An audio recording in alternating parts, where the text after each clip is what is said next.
ನಾವು ಸಮಾಜದಲ್ಲಿ ಹುಟ್ಟಿರ್ತಕ್ಕಂಥದ್ದು ತಪ್ಪ, ನಾವು ಈ ಸಮುದಾಯದಲ್ಲಿ ಹುಟ್ಟಿರ್ತಕ್ಕಂಥದ್ದು ತಪ್ಪು ಅಂತಕ್ಕಂಥ ಭಾವನೆಯಲ್ಲಿ ಕೆಲವರಿದ್ದಾರೆ.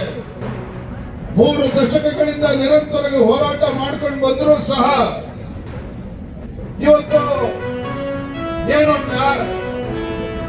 ಸದಾಶಿವ ಆಯೋಗ ರಚನೆ ಆಯಿತು.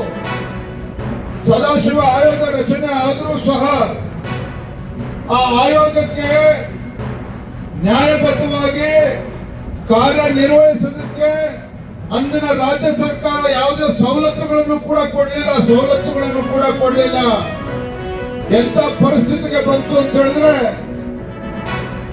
ನಿವೃತ್ತ ನ್ಯಾಯಾಧೀಶರು ಸದಾಶಿವ ಅವರು ಏನು ಜವಾಬ್ದಾರಿಯನ್ನು ಕೊಟ್ಟಿದ್ರು ಸದಾಶಿವ ಆಯೋಗ, ಆ ಆಯೋಗಕ್ಕೂ ಕೂಡ ರಾಜೀನಾಮೆ ಕೊಡ್ತಕ್ಕಂಥ ಸಂದರ್ಭ ಸೃಷ್ಟಿಯಾಯಿತು. ಆದ್ರೂ ಕೂಡ ರಾಜ್ಯ ಸರ್ಕಾರ ಎಚ್ಚೆತ್ತುಕೊಳ್ಳಿಲ್ಲ.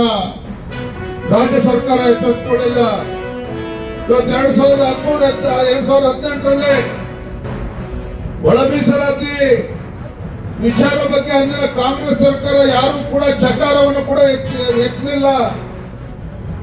ಎಷ್ಟರ ಮಟ್ಟಿಗೆ ಅಂತ ಹೇಳಿದ್ರೆ, ಒಳ ಮೀಸಲಾತಿ ಕೊಡೋದಕ್ಕೆ ಸಾಧ್ಯನಲ್ಲ ಅಂತ ಹೇಳಿ ಸ್ವತಃ ಸಿದ್ದರಾಮಯ್ಯನವರು ಕೂಡ ಅವತ್ತು ಉಲ್ಲೇಖವನ್ನು ಮಾಡಿದ್ರು.